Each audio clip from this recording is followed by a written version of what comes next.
ছোট ছোট বাচ্চাদের এখন লেখাপড়া শিখতে হবে, কোমলমতি বাচ্চাদের। সেখানে ব্যাঙ কিভাবে লাফা, প্যাক প্যাক, তারপরে ব্যাঙের মতো লাফাচ্ছ, ক্রিং ক্রিং, এগুলো কিসের আলামত? এগুলো শিক্ষা নামে কলঙ্কিত জীবন শেখানো হচ্ছে। কথা বলেন ঠিক না বেঠিক? আর এরা যদি আরো কিছুদিন এই শিক্ষা দিতে পারে, আমার দেশে থেকে শিক্ষা বলতে কিছু থাকবেই না। আবার এখন কে অধিক ভালোবাসে। এই কারণেই সকল প্রকার প্রতিবন্ধকতা দূর করে কোরআনের মহব্বতে আমরা সবাই একত্রিত হয়েছি। কথা বলেন ঠিক না বেঠিক? এই মাহফিল অনেকেই দাওয়াত পেয়েছে, অনেকেই শুনেছেন, কিন্তু সবাই কোরআনের মাহফিলে এসে বসেনি। কেউ বাদাম খেয়ে বেড়াচ্ছে, কেউ আত্মীয় স্বজন নিয়ে গল্প করছে, কেউ বা মনে করছে জাবানি মোনাজাতের সময়, মানে সব হয়ে গেলে উনি শেষে এসে সব ফায়দা নিয়ে চলে যাবে। তো এই যে মন মানসিকতা দূর করে আপনাকে আমাকে সকলের আগে বসার তৌফিক দিলেন কে? সেই আল্লাহর শুকরিয়া স্বরূপ সকলে মিলে বলছে আলহামদুলিল্লাহ। আরেকটু জোরে বলুন তো আলহামদুলিল্লাহ। সুখে থাকি, দুঃখে থাকি, কষ্টে থাকি, বিপদে থাকি, আমার মুখ দিয়ে সর্বপ্রথম আসবে আলহামদুলিল্লাহ। ভাই কেমন আছেন? আলহামদুলিল্লাহ। বাড়ির সবাই কেমন আছে? আলহামদুলিল্লাহ। কিন্তু আমরা কি বলি, না রে ভাই অবস্থা ভালো না, ব্যবসা বাণিজ্য নাই, চাকরি বাকরি নাই, কেস কামলা মামলা হামলা জ্বালায় অস্থির। তারপরে বলে ভাই আসলে আল্লাহ যেটা করিস ওটাই তো ভালো। হ্যাঁ ভাই আলহামদুলিল্লাহ, কিন্তু বিপদে আছে। কিন্তু আসলে সর্বপ্রথম কথাটা হবে আলহামদুলিল্লাহ। কারণ আপনার চাইতে অতীতের মানুষ আরো বেশি কষ্টে ছিল। যে ছাত্র ভালো হয় তার পরীক্ষা তত বেশি কঠিন হয়। কিন্তু এখন আমাদের দুর্ভাগ্য যে এখনকার ছাত্র কেন আমরা হইনি, এটা আমাদের দুর্ভাগ্য। আমরা যখন লেখাপড়া শিখেছি তখন খুব কষ্ট করতে হয়েছে, আর এখনকার ছেলেমেয়েরা দারুণ সুযোগ পেয়ে গেছে। হয়তো অটো পাস, আর নাইতে ওই মোবাইল দেখি লিখে লিখে পাস, আর নাইতে এখন হাঁস প্যাক প্যাক। এই সময় যদি আমরা আসতাম তাহলে আমাদের জন্য ভালো হইতো, এত কষ্ট করা লাগতো না। এই জন্য আজকের এই যে লেখাপড়া, এই লেখাপড়া যে যত ভালো করবে পরীক্ষা তার তত কঠিন হবে। এই যে ডিসেম্বর চলছে, ছেলে মেয়েদের পরীক্ষা হচ্ছে, যারা যত ভালো ছাত্র তারা চায় পরীক্ষা যত কঠিন হোক আমি পরীক্ষা দেওয়ার জন্য প্রস্তুত। আর যারা খারাপ ছাত্র, যারা টুকে পাস করবে, তারা মনে মনে ভাবে আল্লাহ যেদিন পরীক্ষা হবে তার আগের দিন যেন হেডমাস্টার মারা যায়। হেডমাস্টার মারা গেলে আর কি হবে না? পরীক্ষা হবে না। কথায় বলে লেখাপড়া সুখের হতো যদি না হতো পরীক্ষা। তাহলে ইমানদাররা কখনো পরীক্ষা দেখে ভয় পায় না। আমার ভাইরা, আপনি আমি ইমানদার হলে আপনার আমার পরীক্ষা কি দিয়ে হবে সেটা কি কোরআন শরীফে আছে? আল্লাহ বলতেছেন ওয়ালা নাবলুওয়ান্নাকুম বিশাইয়্যিম মিনাল খাউফি ওয়াল জুব ওয়া নাকসিম মিনাল আমওয়ালি ওয়াল আনফুসি ওয়াত থামারাত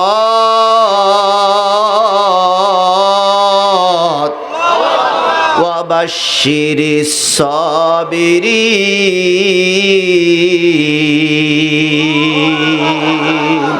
আল্লাহ রাব্বুল আলামিন বলে, বান্দা শোনো, শুধু দুনিয়ায় গিয়ে যাবার আসবা তা হবে না, নিশ্চয়ই তোমাকে আমি পরীক্ষার সম্মুখীন করব। আর কি দিয়ে পরীক্ষা হবে সেটা আল্লাহ পাক বলতেছে, বান্দারে তুই যদি আমার বান্দা হোস অবশ্যই পরীক্ষা হবে ভয় দিয়ে। কি দিয়ে পরীক্ষা হবে? তোমার দিলে কতটুকু আল্লাহর ভয় আছে এটাই পরীক্ষা হবে। কথা বলেন ঠিক না বেঠিক? পোশাক দিয়ে পরীক্ষা হবে না, দাড়ি টুপি দিয়ে পরীক্ষা হবে না, কে কতবার হজ করেছো তা দিয়ে পরীক্ষা হবে না। পরীক্ষা হবে কার দিলের ভিতরে কতটুকু আল্লাহর ভয় আছে। আল্লাহর ভয় যার দিলের ভিতরে আছে সে চুরি করতে গেলেও গাটা কেঁপে ওঠে। আল্লাহর ভয় যার দিলের ভিতরে আছে সে দিনের কাজ রাতে করতে গেলে, রাতের কাজ দিনে করতে গেলে ভয় পায়। কেউ না দেখলি কে দেখতেছে? জোরে বলুন, কেউ না দেখলি কে দেখে? বাইরে ফিটফাট দেখলি মনে হয় জিব্রাইলি ছোট ভাই, আর যত আকাম কুকাম সব ওর ভিতরে, ওর দিলের ভিতরে আল্লাহর ভয়।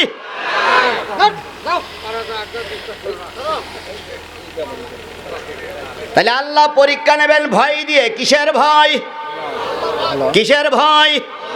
কথা বলেন, কিসের ভয়? এখন আল্লাহর ভয় যতটুকু না আসছে, মানুষের ভয় তার ভিত্তেই তো আমাদের বেশি ঢুকে পড়েছে। কারণ এখন আমাদের কোনো জায়গায় শান্তি নাই, ঘরেও শান্তি নাই, বাইরেও শান্তি নাই। একটু ওয়াজ শুনতে এসেছেন, মনে মনে ভাবতেছেন ওয়াজ করতে যাই, ওয়াজ করি বাড়ি যাবো, ওয়াজ শুনে বাড়ি যাবো, প্রতিমধ্যে কে কোন জায়গায় ধরি আবার কোন মামলায় ঢুকুই দেয়। তাই হচ্ছে না, এখন তাই হচ্ছে না। আবার এখন চিন্তা করতেছি, ওয়াজ শুনতে এসেছি, জিহাদি রস কোন কথা বলে, আবার কোন দিক থেকে এসে আক্রমণ করে। তাহলে সব ভয় আমাদের দিলের ভিতরে টুকটাক আছে না নাই? অথচ আমাদের দিলের ভিতরে ভয় থাকার দরকার ছিল একমাত্র আল্লাহর ভয়। দুনিয়ার কারোর ভয় আমাদের দিলে থাকা কথা ছিল না। কিন্তু আজকে দুঃখের বিষয়, আল্লাহর ভয় আমাদের দিলে নাই তা বলবো না, কিন্তু আল্লাহর ভয়ের চাইতে মানুষের ভয় আমাদের দিলে বেশি। আর যে যত তেল মারতে পারে সে তত বড় চেয়ার পায়, আর যে যত হক কথা বলে সে তত জেল খেটে মরে। তাহলে আল্লাহ বলতেছে আমি তোমার পরীক্ষা নেব কি দিয়ে? তার মানে আমার ভয় তোমার দিলের ভিতরে আছে কিনা। তাহলে এক নম্বর পরীক্ষা হবে ভয়। হযরত নূহ আলাইহিস সালাম, ইউনূস আলাইহিস সালাম, ইব্রাহিম আলাইহিস সালাম সব নবীরা পরীক্ষা দেওয়া হয়েছে, আল্লাহর ভয় তাদের দিলে ছিল কিনা। তাহলে আপনি যদি ইমানদার হন, এক নম্বর ভয় হবে আপনার আল্লাহর ভয় আপনার দিলের ভিতরে আছে না নাই? আল্লাহ রাব্বুল আলামিন বলেন ওয়ালা নাবলুওয়ান্নাকুম বিশাইয়্যিম মিনাল খাউফ ওয়াল জু। দুই নম্বর তোমাদের পরীক্ষা হবে, না খাওয়াই রাখা হবে। অনেক সম্পদের মালিক, অনেক টাকার মালিক, হক পথে চলতেছো, বিনা অপরাধে তোমার জেল খাটা লাগবে। সবাই কিন্তু বিনা অপরাধে জেল খাটে না, কিছু লোক অপরাধ করেও খাটে। সবাই রাজাকার না, কিন্তু কিছু রাজাকার আছে। সবাই রাজাকার না, কিন্তু কিছু রাজাকার আছে। সবাই চোর না, কিন্তু কিছু চোর আছে। সবাই ডাকাত না, কিন্তু কিছু ডাকাত আছে। সবাই রাতের কাজ দিনে করে না, দিনের কাজ রাতে করে না, কিন্তু কিছু লোক করে। এই জন্য আল্লাহ বলতেছে জু তোমার পরীক্ষা হবে, না খাওয়াই রাখা হবে। তুমি আল্লাহর পথে আছো, গল ভরা গরু, পুকুর ভরা মাছ, কোটি কোটি টাকা, আল্লাহর পথে থাকার কারণে তোমাকে না খাওয়াই শুটকি বানানো হবে। মালের ক্ষতি হবে, ফল ফসলের ক্ষতি হবে, এমনকি ফাঁসির রশিতে দাঁড়াইয়ে জানেরও ক্ষতি হয়ে যাবে। এরপরও যদি আল্লাহর ভয় নিয়ে টিকে থাকতে পারো, আমি আল্লাহ বলে দিলাম তোমার সাথেই আমি আছি। আল্লাহ যদি আপনার আমার সাথে, আর কারোর কোনো দরকার আছে? জোরে বলেন দরকার আছে। এহকালও শান্তি, পরকালও মুক্তি। তবে আল্লাহর পথে থাকতে গেলে মাঝে মাঝে টুকটাক পরীক্ষা হবেই। ধৈর্য ধরলে আল্লাহ পাক বড় পরীক্ষা, বড় বিপদ থেকে উদ্ধার করে দেবে। এই কোরআন শরীফে বলুন তো কোন নবীর আলোচনা সবচেয়ে বেশি? মুসা আলাইহিস সালাম। ইয়েস, মুসা আলাইহিস সালামের আলোচনা সবচেয়ে বেশি। মুসা আলাইহিস সালাম ছিলেন একটু আবেগী নবী।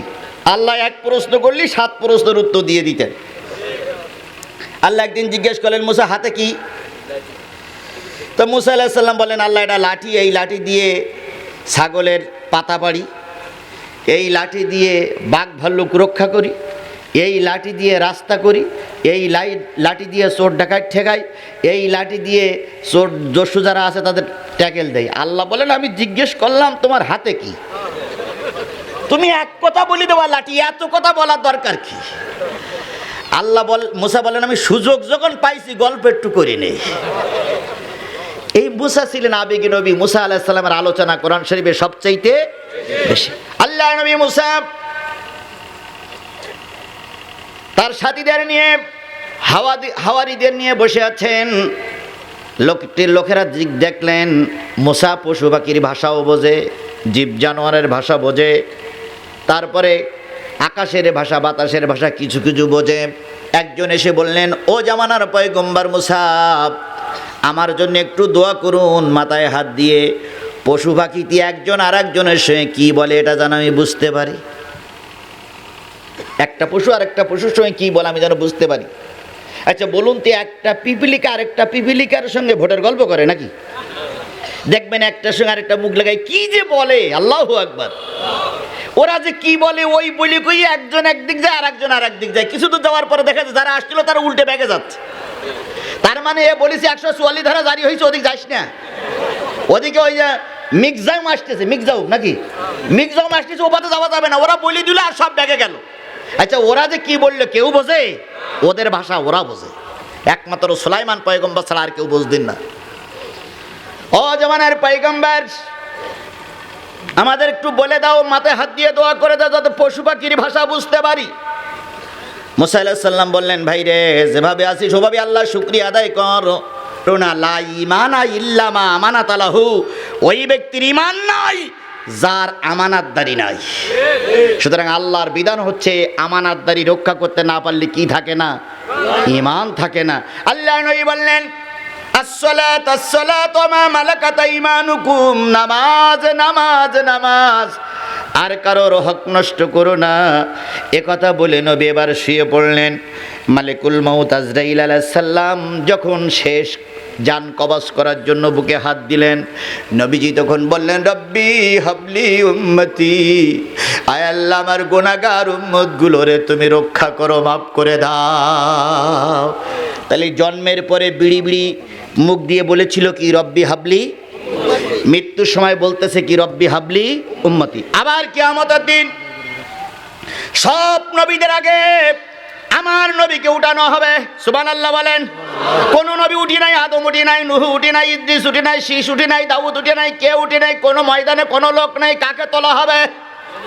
নবীকে তোলা হবে। নবী ময়দানে উঠে দেখবে কেউ নাই। নবী বলবে, ও আজরাইল, আল্লাহরে যে বলো আমার সব উম্মতগুলোরে জাহান্নামে পাঠিয়ে আমাকে রাসূলটা আল্লাহ ডাক দিয়েছে, আমি উঠবো না। আল্লাহ আরশ থেকে ডাক দিয়ে বলবে, দোস্ত চলে এসো, কারোর বিচার এখনো হয় নাই, তোমাকে সর্বপ্রথম তোলা হয়েছে। এবার নবী আল্লাহর আরশের পায়ে, আল্লাহর চেয়ারের পায়ে যে সেজদা করবে, আল্লাহ আমার গুনাহগার উম্মত পাপী উম্মতগুলোরে ক্ষমা করে দাও। আল্লাহ বলবে, দোস্ত মাথা উঠাও, যাকে তুমি সুপারিশ করবে আমি তার জন্য জান্নাতের দরজাগুলো খুলে রেখেছি। তাহলে রসুল জন্মের পরে কাঁদলেন কাদের জন্য? সারা জীবন মেহনত করেছেন কাদের জন্য? মৃত্যুর সময় কেঁদেছেন কাদের জন্য? আবার কিয়ামতের দিন কাঁদবেন কাদের জন্য? সেই নবীর উম্মত আমরা। আজকে সেই নবীর ভালোবাসা আমাদের দিল থেকে একেবারেই উঠে গেছে। কথা বলেন ঠিক না বেঠিক? এই জন্য নবীর মাদ্রাসায় কোরআনিয়া মাদ্রাসা, এই মাদ্রাসায় আমরা তাফসীর শুনতে এসেছি। এই জন্য নবীর নামে দুরূদ আর সালাম সকলে মিলে বলছি, সাল্লাল্লাহু আলাইহি ওয়াসাল্লাম। বন্ধুগণ, এর আগে কয়েকটা মাহফিল আমি এখানে করেছি। এই থানার ভিতরে আরেকটা মাহফিল হয়ে গেছে, সেটা আমি আলোচনা করেছিলাম সূরা নেসার ৭৫-৭৬ নম্বর আয়াত, ওমা লাকুম লা তুকাতিলুনা ফি সাবিলিল্লাহ। সেদিন আরেকটা মাহফিল করে গেছি এই থানার ভিতরে। কোন সূরা থেকে আলোচনা করেছিলাম? সূরাতুল হজ। শিবগঞ্জের আরেকটা মাহফিল করেছি, সেখানে আলোচনা করেছি সূরাতুল আনকাবুত, মাকড়সা। আজকের আলোচনা হচ্ছে সূরাতুল মায়েদা। 53, 54, 55, 56 কয়টা আয়াত? 4টা আয়াতের পরে কথা হবে ইনশাআল্লাহ। অতীতে যে আলোচনাগুলো হয়েছে আজকে সে আলোচনাগুলো না নিয়ে নতুন আর একটা সূরা থেকে আলোচনা নিয়ে আসছি। আশা করি আমারে ফেলাই রেখে কেউ যাবেন না। সবাইকে একমত? সবাই একমত? আচ্ছা, আমি হাত তুলে কষ্ট দেবো না, যেহেতু ভিজে জায়গায় বসে আছেন। শুধু যারা একমত না তারা হাত তোলেন। মৌমাছি লাগেন ধর্ম। তাহলে সবাই থাকবো কিসের জন্য? সবাই মিলে বলেন কিসের জন্য থাকবো? আল্লাহ আমাদের শেষ মোনাজাত পর্যন্ত কোরআনের জন্য কবুল করুক। সকলে বলুন আমিন। আরো জোরে বলেন আমিন, আরো জোরে। কিছু কিছু বক্তা ওয়াজ করতে করতে 3 ঘন্টা 3.5 ঘন্টা আলোচনা করার পরেও বলবো কি বলে চালাবো। কিছু লোক আছে শুনুক আর না শুনুক শুধু বলে চালান, কিন্তু ওরা কিন্তু ঘুমিয়ে শুধু চিমটি পারে। আমি কিন্তু ওই বক্তার বক্তা নই। আমি যেখান থেকে শুরু করি সেখান থেকে 2 ঘন্টা, আমি কিন্তু বারবার ঘড়ি দেখি, আপনারা না দেখলেও আমি দেখি। 2 ঘন্টা হয়ে গেলে আমার দিলের ভিতরে ঘন্টা বাজায়, টাইম শেষ, টাইম শেষ, টাইম শেষ, টাইম শেষ। 8 তারিখ শেষ, 9 তারিখ হজ করার দরকার নাই। আজকে কয় তারিখ চলছে? 8 তারিখের হজ হবে, 9 তারিখের হজ আজকে হবে না। কি সবাই একমত তো? আল্লাহ আমাদের এই সময়টুকু দিনের খাতিরে, ইসলামের খাতিরে কবুল করুক। আমি একটা হাদিস পড়েছি, আল্লাহ রসুল বলেছেন, কোন আলেমান, যদি পারো আলেম হও, বিশ্বাস করো কিয়ামতের দিন 3 শ্রেণীর মানুষ আল্লাহর কাছে সুপারিশ করবে। সালাসাতু ইয়াউমাল কিয়ামাতি, ইয়াউমাল কিয়ামাতি সালাসাতুল আম্বিয়া সুম্মাল উলামা সুম্মা শুহাদা। আল্লাহ নবী বলেন, কিয়ামতের দিন যখন মুসিবতে পড়ে যাবা, তখন 3 শ্রেণীর মানুষ আল্লাহর কাছে সুপারিশ করবে। নবীগণ সুপারিশ করবে উম্মতের জন্য, আলেমগণ সুপারিশ করবে তার ভক্তবৃন্দের জন্য। আলেমদের সঙ্গে মহব্বত করে চলো, আলেমরা যদি জান্নাতে যায় তোমাকেও জান্নাতে নিয়ে যাবে। কিন্তু আজকের সমাজে আলেমরাই বেশি কষ্ট পাচ্ছে, কথা বলেন ঠিক না বে ঠিক? ছোট ছোট বাচ্চাদের যেটাই নিষেধ করা হয় সেটাই বেশি করে করে। ছোট কোমল ব্রেন, এদের ব্রেনে যেটাই ধরে দেওয়া হয় সেটাই করে, কথা বলেন ঠিক না বে ঠিক? দেশ স্বাধীনের সময় পাকিস্তানিরা বুদ্ধিজীবী হত্যা করেছিল, ওই বুদ্ধিজীবী মেরে যত না ক্ষতি করেছে, তার চাইতে শিক্ষামন্ত্রী আমার জাতিরে আরো বেশি ধ্বংস করতেছে। কোটি কোটি কোমলমতি শিশুরা যাচ্ছে লেখাপড়া শিখতে, তাদেরকে কেন ভাত রান্না শিখাইতে হবে? অসুখের কথা শিখাই, তাদেরকে বলতেছে যে মেন্সলি কিভাবে পট্টি বইতে হবে তাও আগে শিখাইতে হচ্ছে। ক্লাস শিখাই, ক্লাস শিখছে, ছেলে মেয়েদের শেখানো হচ্ছে প্রেম পত্র কিভাবে লিখতে হয়। হায় রে বেহার জাত, কত নিচে নাম্বার! প্রেম জীবনে শেখানো লাগে না, প্রেম শিখাই নাই, কথা বলেন ঠিক নাকি? প্রেম জীবনে শেখানো লাগে, প্রেম শিখাই নাই। বিয়ের পরে কি বলে দেওয়া লাগে না যে বাসার এই কায়দা করতে হবে? ও যে বিয়ে করিয়েছে আর যে বিয়ে করাইছে, ওরা দুজন ভালোই বলে যে বাসর রাত্রি কিভাবে কথা বলতে হয়, কিভাবে। ওই আবার আমাদের ছেলে মেয়ে শেখাচ্ছে, প্রথম আসলি এভাবেই কথা বলবে, এভাবেই সালাম করবে। ওরে আমার গিন্নি রে, ছোট ছোট বাচ্চাদের এখন লেখাপড়া শিখতে হবে, কোমলমতি বাচ্চাদের। সেখানে ব্যাংক কিভাবে লাভা, প্যাক প্যাক, তারপরে ব্যাঙের মতো লাফাচ্ছ, ক্লিং ক্লিং। এগুলো কিসের আলামত? এগুলো শিক্ষা নামে কলঙ্কিত জীবন শেখানো হচ্ছে, কথা বলেন ঠিক না বেঠিক? আর এরা যদি আরো কিছুদিন এই শিক্ষা দিতে পারে, আমার দেশের থেকে শিক্ষা বলতে কিছু থাকবেই না। আবার এখন কি বলে বক্তব্য দিচ্ছে, 10ম শ্রেণী পর্যন্ত কোনো পরীক্ষাই হবে না। এরা তো অটোপাস, আর এরা আমাদের বাচ্চাদেরকে সেই অটোপাসের দিকে নিয়ে যাচ্ছে, কথা বলেন ঠিক না বেঠিক? আল্লাহ জাতির থেকে আমাদের দেশটার হেফাজত করুক। হয় ওরা ভালো হোক, নাই ওদের ফয়সালা আল্লাহ করুক। হয় ভালো হোক, নাই ওদের ফয়সালা আল্লাহ করুক। হয় ভালো হোক, নাই ওদের ফয়সালা আল্লাহ করুক। কারণ আমাদের বদদোয়া করার অধিকার নেই, আমাদের ভালো দোয়া করার অধিকার আছে। বদদোয়া করার অধিকার আল্লাহ রসুল নিষেধ করেছেন, আল্লাহ নিষেধ করেন। বদদোয়া করি না, আমরা বলি হয়। আল্লাহ পাক সেই সুযোগটা আমাদের দেখার এবং করে দিক। সকলে বলুন আমিন। ওমা তৌফিক ইল্লা বিল্লাহ ওয়া আখিরু দাওয়ানা আলহামদুলিল্লাহি রাব্বিল আলামিন। আল্লাহুম্মা আমিন। রব্বানা যালামনা আনফুসানা ওয়া ইল্লাম তাগফির লানা ওয়া তারহামনা লানাকুনান্না মিনাল খাসিরিন। রব্বানা ইন্নানা আমান্না ফাগফির লানা যুনুবানা ওয়া কিনা আযাবান নার। اللهم رب ارحمهما كما ربياني صغيرا وقل رب ارحمهما كما ربياني صغيرا। মহিয়ান গরিয়ান আল্লাহ, সর্বশক্তিমান আল্লাহ, হাজার হাজার মুসলমান নারী আর পুরুষদেরকে নিয়ে দেখতে দেখতে কখন জানি 12টা পার হয়ে গেছে। আমি নিয়ত করেছিলাম 12টার আগেই মাহফিল শেষ করে দেব, কিন্তু তুমি তোমার পাগলদের দিকে খেয়াল করো, কখন 12টা বেজে গেছে, পাগলের খেয়াল নাই। শুধু তারা আলোচনা শুনতে চায়, আলোচনা শুনতে চায়, আলোচনা শুনতে চায়। এই কোরআন প্রেমিক, রসুল প্রেমিক বান্দাদেরকে নিয়ে, উম্মতদেরকে নিয়ে আমি গুনাহগার হাত তুলেছি। আয় মাবুদ, এই মাহফিল আমাদের সকলের নাজাতের জরিয়া বানায়া দাও। গভীর রজনীতে হাত তুলেছি, কত লোকের মা নাই, কত লোকের আব্বাজান দুনিয়ার থেকে বিদায় হয়ে গেছে রে মাওলা। যাদের আব্বা মা কবরের ভিতরে শুয়ে আছে আল্লাহ, তাদের ব্যথা দেখার মতন তুমি ছাড়া কেউ নাই রে মালিক। আজকে এই রাত 12টার পরে হাত তুলেছি আল্লাহ, যারা আমাদেরকে কোলে পিঠে করে মানুষ করেছিল, যারা আমাদেরকে বুকের গরম পানিগুলো খাওয়াই তিলে তিলে বড় করে চলে গেছে আল্লাহ, ওই সমস্ত মা বাপ যারা অন্ধকার কবরে ধরা পড়েছে আল্লাহ, তাদের কবরগুলোরে তুমি জান্নাত বানায়া দাও। আসমানের মালিক, জমিনের মালিক আল্লাহ, অনেকের মা বিছানায় কাঁদতায়, অনেকের বাপ বিছানায় কাঁদতায়, অনেকের বাপ মা বিছানায় শুয়ে শুয়ে আল্লাহ মৃত্যু যন্ত্রণায় ছটফট করে। ও আমার রব, ও আমার আল্লাহ, দয়া করে আমাদের বাপ মাদের মৃত্যু রোগ ছাড়া সকল প্রকার রোগ থেকে সাফায়া জালা কাবেলা দান করে দাও রব্বুল আলামিন। দাদা দাদি, নানা নানি, আত্মীয় স্বজন, মাতৃকুলে পিতৃকুলে শ্বশুরকুলের যত মানুষ কবরবাসী হয়ে গেছে সব মানুষগুলোর আল্লাহ তুমি হেফাজত করো আল্লাহ। গভীর জড়িতে হাত তুলেছি, মাইকের আওয়াজ যতদূর পর্যন্ত যাচ্ছে এমন মুদ্দার ব্যক্তি আছে সারা জীবনে কেউ কবর জিয়ারত করতে যায় না, তাদের কবরের পাশে দাঁড়িয়ে কেউ সূরা ইখলাস, সূরা ফাতিহা পড়ে না। মাইকের আওয়াজ যতদূর পর্যন্ত যাচ্ছে সকল মুদ্দারদের জন্য দোয়া করলাম আল্লাহ। এই এলাকায় যত মুদ্দার ব্যক্তি ঘুমিয়ে আছে সবাইকে আল্লাহ তুমি নাজাতের ব্যবস্থা করে দাও রব্বুল আলামিন। এই প্রতিষ্ঠানকে কিয়ামত পর্যন্ত কবুল করে নাও। এই প্রতিষ্ঠান যারা প্রতিষ্ঠাতা, যারা সর্বপ্রথম এই কোরআনের মাদ্রাসা প্রতিষ্ঠা করে বিদায় হয়ে গেছে আল্লাহ, কোরআনের মাদ্রাসার ওসিলায় তুমি তার জীবনের সকল ত্রুটিগুলো মাফ করে দাও। তারই সন্তান এখন মাদ্রাসার হাল ধরেছে আল্লাহ, তাকে তুমি হায়াতে তৈয়বা দান করো।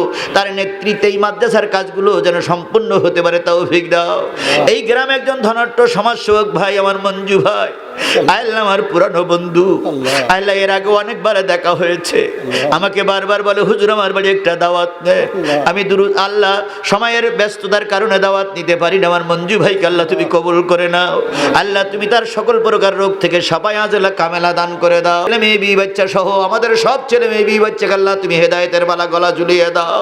আমার মৃত্যুর পরে যদি আমার সন্তান আমার জন্য দোয়া করতে না পারে রে মাওলা, সে সন্তান তো আমার কোনো উপকারে আসলো না আল্লাহ।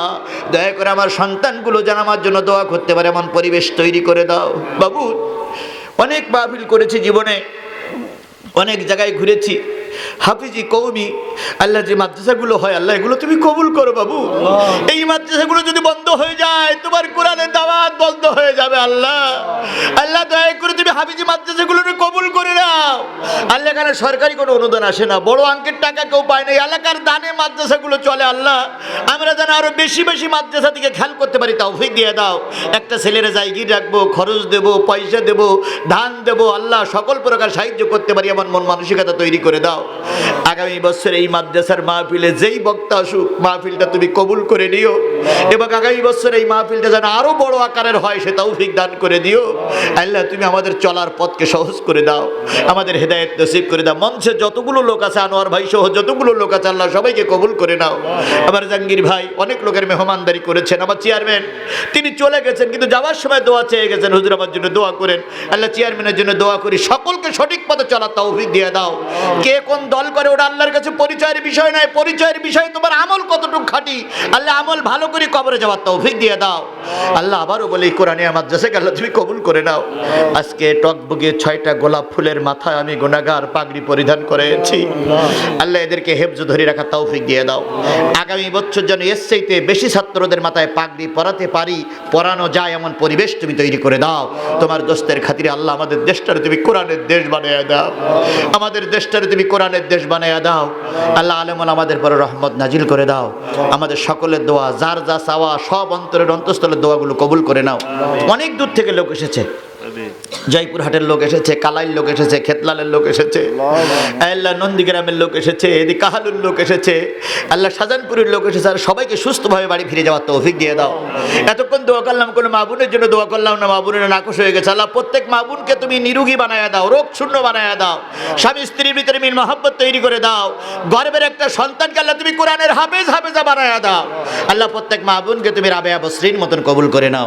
সুবহান রাব্বিকা রাব্বিল ইজ্জাতি আম্মা ইয়াসিফুন ওয়া সালামুন আলাল মুরসালিন ওয়ালহামদুলিল্লাহি রাব্বিল আলামিন। লা ইলাহা ইল্লাল্লাহু মুহাম্মাদুর রাসূলুল্লাহ। কোনো লাইট নিববে না।